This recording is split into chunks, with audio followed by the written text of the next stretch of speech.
मैं ये सोचकर मैंने शादी की कि ये आलिम है, मुझे इल्म देगा। कराची जब जाते थे तो आमिर लियाकत से उन्होंने इनकी मुलाकात करवाई। बातें डिसाइड हो गई। डॉक्टर आमिर लियाकत ने दानिया को टिकटॉक पे फॉलो करना शुरू कर दिया। दानिया शाह और उनकी वालदा की डीपीओ से आखिर मुलाकात में क्या बातें हुई हैं? इसको हर चीज़ का पता था, लेकिन इसने फिर भी वही किया जो इसको नहीं करना चाहिए था। ये वो बातें मैं बता रहा हूँ जो मुझे दानिया और उसकी वालदा ने बताई हैं। दानिया शाह से और उनकी जो वालदा है उनसे भी राब्ता होगा। वो इस टाइम है कहाँ पे? उस मुलाकात में दानिया की वालदा, दानिया के नाना जी और दानिया के भाई भी मौजूद थे। दानिया भी मौजूद थी, मैं भी मौजूद था। उसमें दानिया ने खुद अपने मुंह से कहा। इस पर डिस्ट्रिक्ट पुलिस ऑफिसर सर पकड़कर बैठ गए। हमारा जो मामला है वो बेहतरी की तरफ जा रहा है। बिस्मिल्लाहिर्रहमानिर्रहीम, अस्सलाम वालेकुम। नाज़रीन, इस टाइम हमारे साथ मौजूद हैं लोधरा से साकिब मुश्ताक साहब। ये सीनियर जर्नलिस्ट हैं, व्लॉगर हैं जनूबी पंजाब से, और काफ़ी अरसे से ये सहाफ़त से वाबस्ता हैं। हम आज इनसे बात करने जा रहे हैं जो दानिया शाह, आमिर लियाकत साहब की जो अहलिया हैं उनके हवाले से, क्योंकि काफ़ी ज़्यादा एक कंट्रोवर्सी क्रिएट हो रही है पिछले 2 से 3 रोज़ में, कि दानिया शाह का ये दावा है कि आमिर लियाकत साहब उनको कई हवालों से जो है वो गलत तरीके से ट्रीट करते रहे, और कई इल्ज़ामात जो है वो दानिया शाह ने आमिर लियाकत पर लगाए। इसके जवाब में आमिर लियाकत साहब ने भी अपने इंस्टाग्राम अकाउंट के ज़रिए कुछ वीडियोज़, कुछ ऑडियोज़ रिलीज़ की, और ये सिलसिला जो है वो अब तक जारी है। लेकिन अब ये मामला किसी हद तक रिज़ॉल्व होने के करीब पहुँच रहा है। जितनी इत्तला मुझे मिली है, ये साकिब मुश्ताक साहब से ही जानेंगे कि इसमें कितनी रियलिटी है। लेकिन आज इत्तला ये मिली है कि लोधरा में इनकी डीपीओ से मुलाकात हुई है, यानी कि दानिया शाह की डीपीओ से मुलाकात हुई है। उससे मुताल्लिक भी तफसीलात जो है वो साकिब मुश्ताक साहब से जानेंगे। लेकिन सबसे पहले साकिब साहब, आपसे ये जानना चाहूँगा कि दानिया एक जनूबी पंजाब की रहने वाली लड़की, इनकी कराची में आमिर लियाकत साहब से कैसे शादी होगी? इनकी मुलाकात हुई कैसे? मतलब कोई दानिया शाह को तो हम लोग बतौर जर्नलिस्ट इससे पहले नहीं जानते थे। अस्सलाम वालेकुम, बहुत शुक्रिया। दानिया की जो वालदा है, दानिया बेसिकली डांवर फैमिली से ताल्लुक रखती है। उनका जो आबाई मौज़ा है वो उन्हीं की कास्ट के ऊपर रखा हुआ है, मौज़ा डांवरा। और हुँ, हुँ। उनकी जो वालदा है, उनकी शादी अपने खानदान में हुई थी डांवर फैमिली में। फिर वहां से उन्होंने तलाक ले ली। उसमें से 3 बच्चियां, 3 बेटियां और 2 बेटे थे। हुँ, हुँ। उसके बाद वहां से तलाक ली, उन्होंने दूसरी शादी की, दूसरी भी तलाक हो गई, तो उन्होंने तीसरी शादी डेरा गाजी खान की सदात सैयद फैमिली में की। जिनका डेरा गाजी खान और मुजफ्फरगढ़ में अपना एक कोई पीरी मुरीदी का जो सेटअप है वो भी है। वहां पे बड़े मोअज़्ज़ज़ीन फैमिली में उन्होंने शादी की। तो ये जो सही। दानिया है ये डामर फैमिली से है, अपने पहले वालिद पहली शादी में से है। तो ये 3 बच्चियां भी साथ उनके अपनी माँ के साथ रहने लगी। इनकी एक जो सेकंड नंबर वाली, दूसरे नंबर वाली बहन है वो भावलपुर में ब्याही हुई थी। तो आमिर लियाकत तक जो रसाई हुई कि जो इनके तीसरे वालिद हैं डेरा गाजी खान वाले, वो फूल धागे का भी काम करते हैं।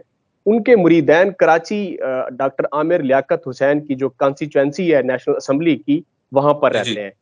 तो लोगों का काफ़ी आना-जाना रहा। जब ये डेरा गाज़ी खान वाले पीर साहब दानिया के तीसरे वालिद कराची जब जाते थे तो आमिर लियाकत से उन्होंने इनकी मुलाकात करवाई कि हमारे ये पीर हैं, डेरा गाज़ी खान से आए हैं और ये बड़े नेक हैं। जैसे एक मुलाकात बतौर ह्यूमन, बतौर मुसलमान होती है, मेहमान के साथ जो गुफ्तगू होती है। सही, इस सही। गुफ्तगू के दौरान उन मुरीदों ने डॉक्टर आमिर को बताया कि ये हमारे पीर हैं। तो आमिर लियाकत ने पहली मुलाकात में ही उस पीर साहब से गुज़ारिश की कि आप मेरा रिश्ता जनूबी पंजाब के किसी अच्छे घराने में करवा दें। और जनूबी पंजाब के लोग बड़े मोहब्बत करने वाले हैं, बहुत लगाव रखते हैं, मोहब्बत रखते हैं, बड़े दर्द दिल हैं, सिंसियर होते हैं। तो उन्होंने जी। फिर बड़े सोचो विचार के बाद अपनी बीवी से बात की जो दानिया की वालदा थी। तो उन्होंने फिर दानिया का रिश्ता देने का फैसला किया। जब ये फैसला सही। हो गया, बातें डिसाइड हो गई, डॉक्टर आमिर लियाकत ने दानिया को टिकटॉक पे फॉलो करना शुरू कर दिया। अच्छा। इसके बाद ये डिसाइड हुआ कि जो निकाह की रस्म है वो कराची में होनी चाहिए। तो उस पर काफ़ी ख़ानदान से, दानिया के ख़ानदान से मुज़ाहमत आई। दानिया के जो नाना जी हैं, ग्रैंडफ़ादर, हुँ।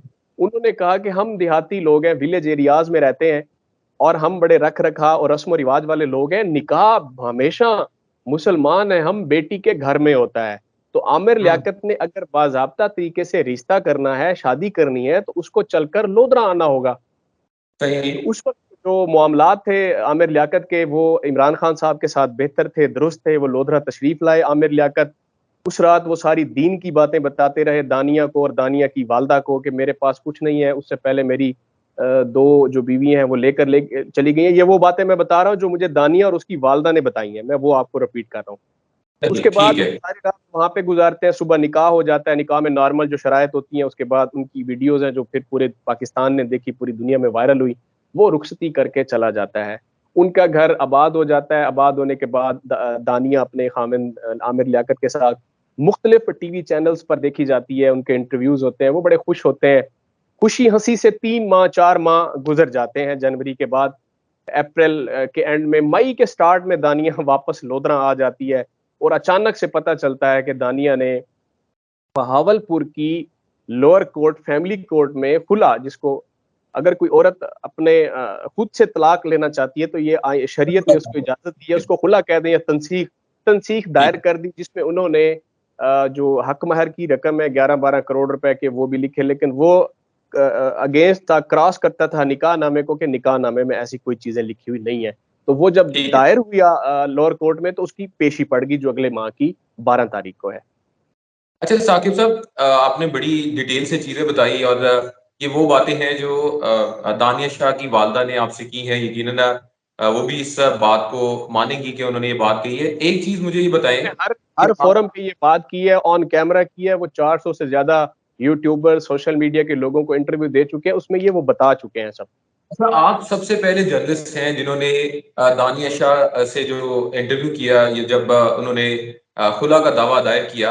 आप क्या जो वो वीडियो है उसको अब तक लाखों नहीं बल्कि मैं कह सकता हूँ कि करोड़ों लोग जो है वो मुख्तलिफ सोशल मीडिया प्लेटफॉर्म पर अब तक देख चुके हैं। तो अभी आपकी दानिया शाह से और उनकी जो वालदा है उनसे भी राब्ता होगा। वो इस टाइम है कहाँ पे? क्या वो लोधरा में मौजूद है या कहीं और चले गए हैं? बकौल दानिया के और उसकी वालदा के कि वो जब मैंने एज लाइव किया अपने चैनल के लिए तो वो भावलपुर में थे, उनको काफी थ्रेट्स थी बकौल दानिया और उसकी वालदा के। फिर वो अच्छा। लोधरा शिफ्ट हो गए, लोधरा में उन्होंने 2 दिन गुजारे और डिस्ट्रिक्ट पुलिस ऑफिसर लोधरा से उन्होंने मुलाकात की। लेकिन कल रात से वो मुजफ्फरगढ़ शिफ्ट हो गए हैं। दानिया की तीसरे जो वालिद हैं उनकी जो डीजी खान वाले उनके पास है। इस वक़्त दानिया मुजफ्फरगढ़ में जिन्होंने मौजूद जिन्होंने है। निकाह करवाया था, जिन्होंने निकाह जिन्होंने करवाया था निकाह आमिर। निकाह करवाने में जिन्होंने सहूलतकारी की थी उनके पास है। ठीक है। यानी कि इसका मतलब ये है कि दानिया शाह इस टाइम मौजूद है अपने सौतेरे बाप के पास जिन्होंने आमिर लियाकत से उनका निकाह करवाया था। तो ये मामला अब क्या रिजॉल्व की तरफ बढ़ रहा है? और उससे पहले आप ये बताएं, डीपीओ से जो इनकी मुलाकात हुई है, अगर आप कुछ उसका कंटेंट बताना चाहें, कुछ तफसीलात हमें बताना चाहें कि दानिया शाह और उनकी वालदा की डीपीओ से आखिर मुलाकात में क्या बातें हुई हैं? ये बहुत अहम सवाल है और ये बहुत ज़रूरी सवाल है आपका, जिस पे अभी तक पाकिस्तान के किसी एंकर रिपोर्टर ने तवज्जो नहीं दी, ना ये सवाल उजागर किया है, ना ये दानिया से पुट हुआ है सवाल। आपका बड़ा अच्छा सवाल है कि ये इस्लामी जमहूरिया पाकिस्तान है और हम बढ़ किस तरफ रहे हैं। कि एक मियाँ बीवी की लड़ाई है, पहले तो उनको सेटल डाउन की तरफ जाना चाहिए कि वो कोई ऐसा अगर रास्ता निकलता है, क्योंकि अभी सारी फर्जी बातें हैं, अभी ऐसा कुछ सामने नहीं आया एविडेंस कि जिससे अलहदगी हो सके, दोनों साबित नहीं कर सके। डिस्ट्रिक्ट पुलिस ऑफिसर से जब इनकी मुलाकात हुई, डिस्ट्रिक्ट पुलिस ऑफिसर के सामने जब चीजें डिस्क्लोज हुई, तो उस मुलाकात में बंदा नाचीज भी शामिल था कि शायद हमारे लिए कोई स्टोरी निकल आए। लेकिन हमें चूंकि सही। वो ऑफ द रिकॉर्ड उन्होंने कहा गुफ्तगू है जो डिस्क्लोज करने वाली है वो मैं कर देता हूँ, जो ओपनली डिस्कस हुई है वो मेरा ख्याल है कि सुप्रीम कोर्ट ऑफ पाकिस्तान को सो मोटो नोटिस लेना चाहिए। वफाकी शरई अदालत को ये तय करना चाहिए कि मियाँ बीवी की जो हदूद है, हदें हैं, वो क्या हैं। और ग्रास रूट लेवल पर हर मेंबर पे बैठने वाले खतीब को चाहिए कि वो शरीयत के हवाले से इस चीजों को उजागर करे। उस मुलाकात में दानिया की वालदा, दानिया के नाना जी और दानिया के भाई भी मौजूद थे, दानिया भी मौजूद थी, मैं भी मौजूद था। उसमें दानिया ने खुद अपने मुंह से कहा कि मैं अल्फाज का चुनाव बड़े बेहतर अंदाज से कर रहा हूँ, क्योंकि ये व्लॉग हमारा जो है, ये जो आप कर रहे हैं, हर माँ बहन बहू बेटी ने भी सुनना है। तो मैं अल्फाज का बिल्कुल। जो चुनाव है वो बड़ा एहतियात से कर रहा हूँ। कि उन्होंने कहा कि अननेचुरल सेक्स जो है वो मेरे साथ करता था, अननेचुरल सेक्स। तो जो उसकी जो तशरीह है वो उलमा दीन करेंगे कि क्या वो अननेचुरल सेक्स जो है वो अपनी बीवी के साथ किया जा सकता है। तो ये इस पर डिस्ट्रिक्ट पुलिस ऑफिसर सर पकड़ कर बैठ गए। उसके बाद उन्होंने कहा जी आपने जो दरखास्त गुजारी है सिक्योरिटी के लिए, आप कहती हैं कि मेरी जान को खतरा है। ये वो एप्लीकेशन है मेरे पास, मैं आपको भी भेज चुका हूँ, पूरी डिटेल है, उनके सिग्नेचर है और वो थंब उनका लगा हुआ है। उसमें उन्होंने जो मौक़िफ़ अपनाया है, जो तफ़सील बताई है, वो सारी कराची से रिलेटेड है। ज़मीनी अच्छा। हक़ाइक़ लोधरा से रिलेटेड नहीं है, यहाँ पर कोई ऐसी थ्रेट नहीं दी गई कि उनको सिक्योरिटी दी जाए, या वो सारा सोशल मीडिया व्हाट्सएप से रिलेटेड है, जो कि एफआईए साइबर क्राइम में जाता है। उसके बाद जो चीज़ें वीडियोज़ दिखाई दानिया ने अपने मोबाइल से डिस्ट्रिक्ट पुलिस ऑफिसर को, तो डिस्ट्रिक्ट पुलिस ऑफिसर ने कहा कि ये तो फैमिली पिक्चर्स हैं, घर में कोई भी आदमी अपने रूम में कमीज उतार के बैठ सकता है। अगर वो नशा करता है तो उसकी तस्दीक कैसे होगी? इस वीडियो का कोई फोरेंसिक रिकॉर्ड नहीं है, फोरेंसिक ऑडिट नहीं है, मुतलका फोरम पे चैलेंज नहीं हुई। माबैन फ्रीकैन मियाँ बीवी के दरमियान जो लड़ाई झगड़ा होता है, उसकी कोई कानूनी हैसियत नहीं होती। इवन कि बीवी कोई चीज चोरी करके भी चली जाए, तब भी कानून हरकत में नहीं आ सकता। मैं ये आपको पाकिस्तान पीनल कोड का हवाला देकर बता रहा हूँ। तावक्त है अच्छा। कि सूरह बकरा में अल्लाह ताला ने कुरान मजीद में इरशाद फरमाया है कि मियाँ बीवी दोनों के जो हकूक हैं वो बराबर हैं, औरत और मर्द के। ताहम मर्द को औरत पर इसलिए फौकियत हैसियत एक दर्जा दी गई है कि वो उसका मुहाफिज है। बिल्कुल। मर्द अपनी खवातीन के मुहाफिज हैं, बशर्ते कि उस पर वो तशद्दुद ना करे, इस तरह की गैर शरई हरकत ना करे, फिर वो अलहदा हो जाता है। तो उलमा इकराम को भी ये सेट करना होगा। उसके बाद डीपीओ ने कहा कि अब जो असल वजह है वो क्या है, वो बताई जाए हमें। वो अभी तक सामने नहीं आई। सोशल मीडिया पर एक खामखा का एक बुखार चढ़ा हुआ है, लोग ट्रेंड सेट करके बना रहे हैं। फैक्ट्स की तरफ कोई नहीं जा रहा, दोनों तरफ से कोई ऐसा एविडेंस सामने नहीं आया जहां से ये डिसाइड किया जा सके कि है। लास्टली मैं कहूंगा कि उसमें दानिया ने डिस्ट्रिक्ट पुलिस ऑफिसर को कहा कि आमिर लियाकत मुझे फोर्स करता है कि मेरे दोस्तों के साथ जो है वो आप कंपनी करें, इसका कोई सबूत नहीं है। वो कहती है कि आमिर लियाकत कहता है कि आप मुल्क से बाहर जाएंगे, पॉर्न मूवीज बनाएंगे ग्रुप सेक्स की शक्ल में, उसका हमें मुआवजा मिलेगा। दानिया के पास उसका कोई सबूत नहीं है। वो कहता है कि मुझे कत्ल की धमकियां दे रही है, वो वॉइस नोट है, उसका फ्रांसिक रिकॉर्ड नहीं है, वो एडिटिंग है, ओरिजिनल है, उसका कोई सबूत नहीं है। तो ये एक खिचड़ी बनी हुई है, सोसाइटी को खामखा उलझाया हुआ है। पाकिस्तान के दीगर मसाइल खत्म हो गए हैं, पाकिस्तान की महंगाई बेरोजगारी खत्म हो गई है, ला कानूनियत के टॉपिक खत्म हो गए हैं। खामखा दो मियाँ बीवी को मीडिया ने, सोशल मीडिया ने उलझाया हुआ है। अच्छा साकिब साहब, आपने बड़ी डिटेल में हमें बात बताई। बाकी और भी इश्यूज हैं पाकिस्तान में, लेकिन सोशल मीडिया पे ये मामला बहुत ज्यादा डिस्कस किया जा रहा है। डिस्कस किया जा रहा है कि आमिर लियाकत साहब एक काफी पॉपुलर पर्सनैलिटी हैं, और खाविंद और बीवी का रिश्ता जो है वो इस वक्त सोशल मीडिया की जीनत बना हुआ है। यकीनन हमें इस मामले से अवॉइड जरूर करना चाहिए, लेकिन जो इल्जामात इस टाइम दोनों तरफ से लगाए जा रहे हैं, उसका डायरेक्टली सोसाइटी पर जो है वो असर पड़ रहा है।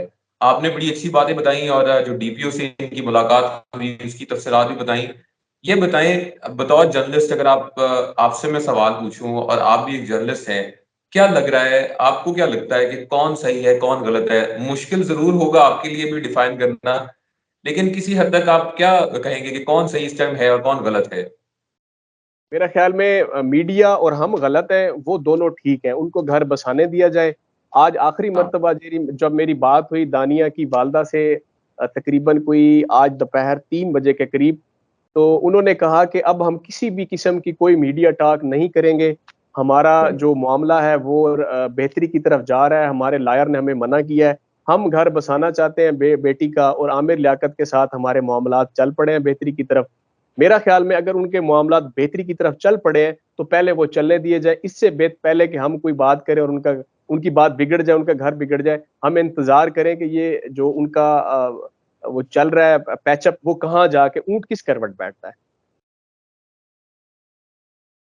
मतलब इम्कान है, 90% या 80% इम्कान है कि इन दोनों की सुलह हो जाएगी, और ये जो मियाँ बीवी हैं दोबारा से अपनी जिंदगी जैसा पहले गुजार रहे थे गुजारने लग जाएंगे। हाँ जी, इसका 90% इम्कान होना चाहिए। हमें हमें उसकी पॉज़िटिविटी रखनी चाहिए, बदगुमानी नहीं करनी चाहिए, क्योंकि नबी करीम सल्लल्लाहु अलैहि वसल्लम भी सहाबाए कराम को फरमाया करते थे कि बदगुमानी ना किया करें, नेक शगुन रखा करें। हम ये चाहते हैं कि इनका राज़ीनामा हो जाए, लेकिन जितनी चीज़ें ऑडियो की सूरत में इस वक़्त सोशल मीडिया पर गर्दिश कर रही हैं, उसमें 70% मवाद ओरिजिनल भी है।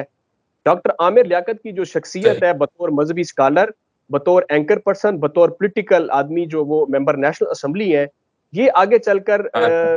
आगे 20-30 सालों में ये सवाल कौम करेगी, मुफ्ती अब्दुल कवी जैसे लोगों पर सवाल उठे हैं, इस पर भी उठेगा कि क्या जो टीवी पर बैठे लोग, आप और हम लोगों के घरों में जाके एज लाइव करते हैं, व्लॉग करते हैं, इंटरव्यू करते हैं, हम किस हद तक पाक और साफ हैं? उसके बाद कोई ऐसा रिएक्शन आएगा कि आमिर लियाकत जैसा, कि आप उनकी बेटियों के साथ फिर राब्ते करें और फिर उनके साथ इस तरह के इक़दामात करें, उनकी इज्जत के साथ खेलें, घर ना बसाएं। होता है, तलाकें हो जाती हैं, कोई बात नहीं, लड़ाई झगड़े होते हैं, मामला सेटल डाउन कर लिए जाते हैं, लेकिन जिस तरीके से ये कह रहे हैं कि दानिया अपने खामिद को शैतान कह रही है, जिसे कतन इजाजत नहीं है मुसलमान को मुसलम शैतान कहने की, और दूसरी तरफ आमिर लियाकत कह रहा है कि दानिया के लड़की होने पे मुझे शर्म आ रही है। तो जो इस तरह के इक़दामात हैं, उलमा कराम को आगे आकर सिविल सोसाइटी को इसको काउंट डाउन करना चाहिए। उसमें यंग जनरेशन को क्या आप तैयार कर रहे हैं? आप कैसे पूरी दुनिया का मुकाबला करेंगे? छोटे-छोटे मसाइल में आप घिरे हुए हैं और उसी में आप खड़े हुए हैं। साकिब साहब, बहुत शुक्रिया आपका, आपने में लुधियाना से टाइम दिया। और नाज़रीन, साकिब मुश्ताक साहब को अपने साथ व्लॉग में लेने का मकसद ये था कि सोशल मीडिया पर इस वक्त जो व्लॉगर्स हैं, यूट्यूबर्स हैं, उनकी इस वक्त कोशिश है कि जस्ट फॉर व्यूज हम दानिया का इंटरव्यू करें और अजीब तरह के सवालात और अजीब तरह का जो कंटेंट है वो प्रोड्यूस किया जा रहा है, जिसका यकीनन मैं फिर रिपीट करूंगा कि सोसाइटी पर एक गलत तरीके से इम्पैक्ट पड़ रहा है। साकिब मुश्ताक साहब को खास तौर पे लेने का मकसद ये था कि इस केस में जो रियलिटी है, फैक्ट्स हैं, उस पर बात की जाए और अब तक जो मामला हुए हैं उन पर बहस की जा सके। इसके अलावा साकिब मुश्ताक साहब की गुफ्तगू से हमें ये भी लगा, और बड़ी अच्छी बात है कि दोनों मियाँ बीवी के दरमियान जो मामला हैं वो किसी हद तक रिजॉल्व हो, और ये जो एक पाक रिश्ता है, जो निकाह के बंधन में ये दोनों बंधे हुए हैं, ये अपनी ज़िंदगी दोबारा से अच्छे तरीके से गुज़ार सकें। इस केस से मुतल्लिक जो भी अपकमिंग डेज़ में हैपनिंग्स होंगी, मैं कोशिश करूँगा अपने व्लॉग्स में साकिब मुश्ताक साहब से मालूमात देते हुए आपको आगाह करता रहूँ। तब तक के लिए इजाज़त दीजिएगा। अल्लाह हाफ़िज़।